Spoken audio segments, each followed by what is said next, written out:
ଧନ ଜ୍ଞାନ ଆଉ ବିଶ୍ୱାସ ଏ ତିନି ଜଣଙ୍କର ଭଲ ବନ୍ଧୁତା ଥିଲା। କୌଣସି କାରଣରୁ ଏମାନଙ୍କୁ ଅଲଗା ହେବାକୁ ପଡ଼ିଲା।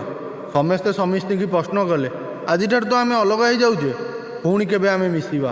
ଧନ କହିଲା, ମୁଁ କେବଳ ଧନୀମା ଲୋକଙ୍କ ସାଙ୍ଗରେ ମିଶିବି। ଜ୍ଞାନ କହିଲା, ମୁଁ କେବଳ ବହିରେ ହିଁ ମିଳିବି।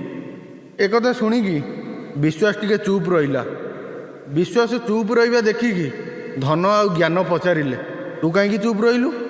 ବିଶ୍ୱାସ ଟିକେ ମନ ଦୁଃଖ କରି କହିଲା, ଯଦି ମୁଁ ଯେବେ ଥରେ ଚାଲିଯାଏ ତାହେଲେ ମୁଁ ସହଜେ ଫେରିବିନି।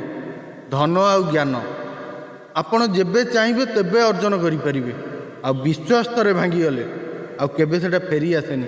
ତେଣୁ ବନ୍ଧୁ, ଆପଣମାନଙ୍କୁ ମୋର ଅନୁରୋଧ, କେବେ କାହାର ଆପଣ ବିଶ୍ୱାସ ଭାଙ୍ଗନ୍ତୁ ନାହିଁ। ଜୟ ଜଗନ୍ନାଥ।